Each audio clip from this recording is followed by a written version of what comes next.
Fast Urdu کے دوستوں السلام علیکم۔ دوستوں حضرت عائشہ رضی اللہ عنہا فرماتی ہیں کہ جب ابر یعنی آندھی وغیرہ ہوتی تھی تو حضور اقدس صلی اللہ علیہ وآلہ وسلم کے چہرہ انور پر اس کا ظاہر ہوتا تھا اور چہرے کا رنگ فق ہو جاتا تھا اور خوف کی وجہ سے کبھی اندر تشریف لے آتے اور یہ دعا پڑھتے رہتے، یا اللہ اس ہوا کی بھلائی چاہتا ہوں اور جو اس ہوا میں ہے بارش وغیرہ اس کی بھلائی چاہتا ہوں، اور جس غرض سے یہ بھیجی گئی ہے اس کی بھلائی چاہتا ہوں، یا اللہ میں اس ہوا کی برائی سے پناہ مانگتا ہوں، اور جو چیز اس میں ہے اور جس غرض سے یہ بھیجی گئی ہے اس کی برائی سے پناہ مانگتا ہوں۔ اور جب بارش شروع ہو جاتی تو چہرے پر انبساط شروع ہوتا۔ میں نے عرض کیا یا رسول اللہ صلی اللہ علیہ وآلہ وسلم، سب لوگ جب آندھی کو دیکھتے ہیں تو خوش ہوتے ہیں کہ بارش کے آثار معلوم ہوئے، مگر آپ صلی اللہ علیہ وآلہ وسلم پر ایک گرانی محسوس ہوتی ہے۔ حضور صلی اللہ علیہ وآلہ وسلم نے ارشاد فرمایا،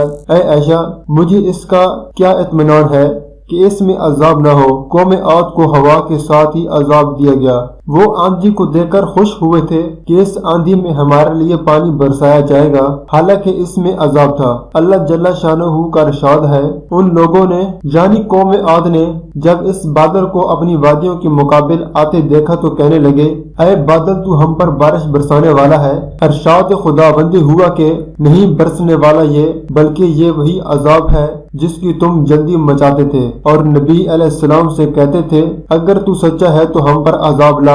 ایک آندھی ہے جس میں دردناک عذاب ہے جو ہر چیز کو اپنے رب کے حکم سے ہلاک کر دے گی۔ چنانچہ وہ لوگ اس آندھی کی وجہ سے ایسے تباہ ہو گئے، بجزان و مکانات کچھ نہ دکھائی دیتا تھا، اور ہم مجرموں کو اسی طرح سزا دیا کرتے ہیں۔ یہ اللہ کا خوف کا حال ہے، اسی پاک ذات کا ہے جس کا سید الاولین و آخرین ہونا خود ہی اسی کی ارشاد سے سب کو معلوم ہے۔ خود کلام پاک میں یہ ارشاد ہے کہ اللہ تعالیٰ ایسا نہ کریں گے کہ ان میں آپ کے ہوتے ہوئے ان کو عذاب دیں۔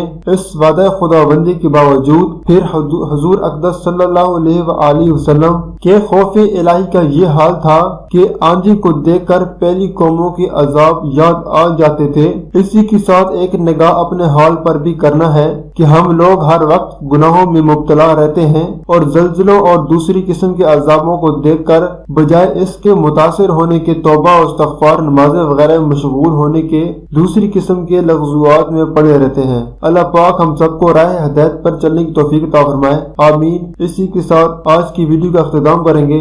دوستو ہماری ویڈیو اگر آپ کو پسند آئی ہے تو ہماری ویڈیو کو زیادہ سے زیادہ شیئر کریں، لائک کریں، اور ہمارے چینل کو سبسکرائب کر لیں تاکہ ہمارے آنے والی ہر نئی ویڈیو سے آپ باخبر رہیں۔ شکریہ دوستو، السلام علیکم۔